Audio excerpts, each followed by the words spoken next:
sighting of these dolphins, right? Now, these dolphins are,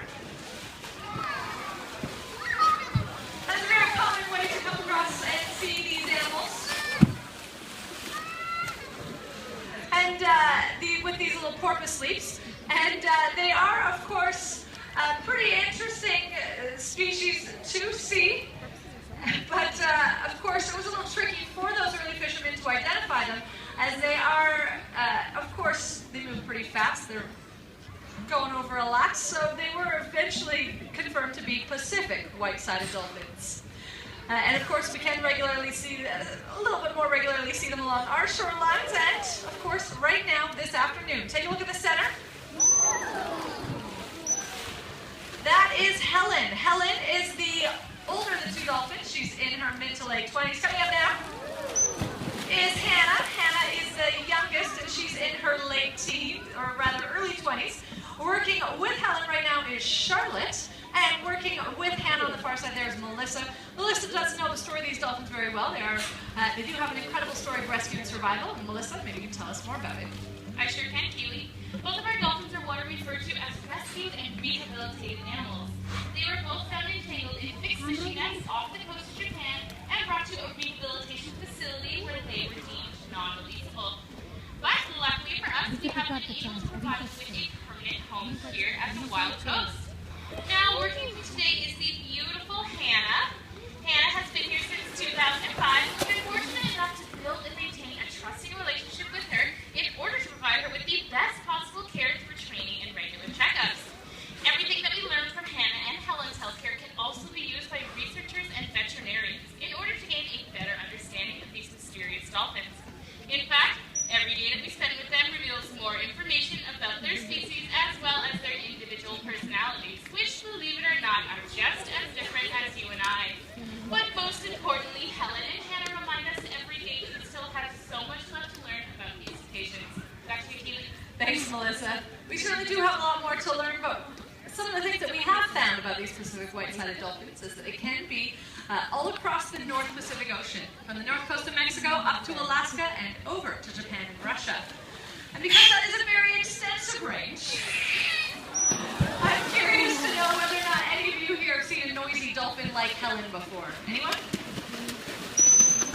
All right, so about 2 or 3 of you have come across these Pacific white-sided dolphins before. That may not seem like a lot when I've said that these dolphins have come back to our shorelines and have been seen more frequently. But, well, yeah, sightings have been a little bit few and far between over the past 10 years, but the past year or so we have been seeing more and more of them. So you never know. Take a ferry between Vancouver and Vancouver Island, you could in fact spot them. And if you do, we would love for you to tell us what you see as part of our research and conservation program known as the BC Cetacean Sightings Network. At the website wildwhales.org, you can tell us when, where, how many of these individuals you've seen. It gives researchers a much better sense of where these animals are hanging out, how many of them there might be. It really helps us better protect them. In fact, it was people like you spotting these animals off our coast that alerted us here at Vancouver Aquarium to a harbor porpoise in March of last year who appeared to be in distress. He was beached along a shoreline along the west coast of Vancouver Island. This animal came to be known as Levi. Eventually, Levi was brought to the Vancouver Aquarium's Marine Mammal Rescue Center, where he underwent some very extensive rehabilitation. Luckily, though, he was able to successfully become healthy and be deemed releasable by the government of Canada. So he was released back out into the open ocean on September 10th of last year. It was an incredible story that was possible only because of people like you telling us of what you saw.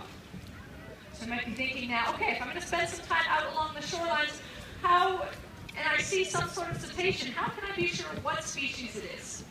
Well, there's a few key features that can help you try to identify between species. In fact, there are 3 good things to look for, and I'll tell you them now. Now, the first thing to watch for, or a pretty good hint, is their coloration. Now, particularly in the case of Pacific white-sided dolphins, they do have that very distinctive gray, black, and white patterning along their dolphin sides. So that's a pretty good hint. And of course, harbor porpoises tend to be more gray.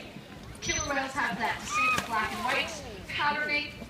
And of course, another thing to watch for, it's not just coloration, is their size. Most Pacific white-sided dolphins, well, they're the size of Helen and Hannah here, about 2.3 meters or 7.5 feet. Now, of course, that does mean they are larger than harbor porpoises. If you have not yet seen a harbor porpoises, there are two, named Jack and Daisy to the habitat to my right. They're quite a bit smaller. A lot of times, porpoises can be confused with being kind of like baby dolphins. So that's one thing to go by, whereas whales are generally larger. Any of you have seen killer whales before? Yeah, killer whales are quite large, about the size of a school bus. So these dolphins are kind of smack dab in the middle. But one of the best things to watch for with most cetaceans is that fin off their back. It's called a dorsal fin. And I'm going to encourage all of you here today to try and take a picture of Helen and Hannah's dorsal fins. Are you ready? Right now. Alright, how many of you figure you got a good dorsal fin picture? Yeah, it's a little bit of a challenge, isn't it? It's exactly what it is for our researchers when they're out in the field. That's the pictures they're trying to take, and it is incredibly challenging. But why would they try to take pictures of the dorsal fin?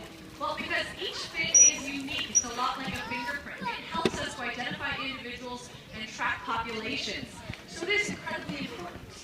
So you might be thinking now, okay, if I spend some time out on a boat or on a whale watching tour, I probably want to get nice and close to these animals to take their picture, all in the name of science.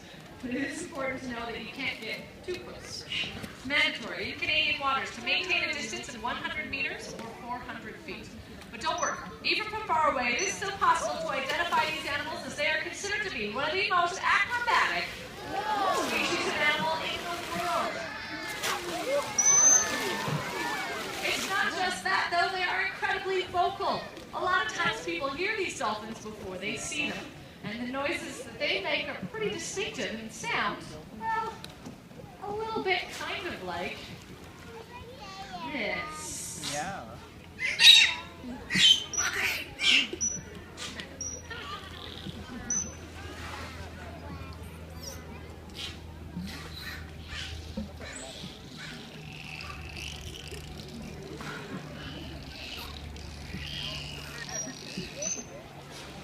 I gotta say, that's a pretty incredible dolphin symphony. Let's give these dolphins a nice big round of applause. And again, you never know when you might see or hear these animals along our shorelines. People have seen them from the Lionsgate Bridge, from the Burrard Street Bridge, from the seawall. Just a couple of weeks ago, they were seen right near Victoria.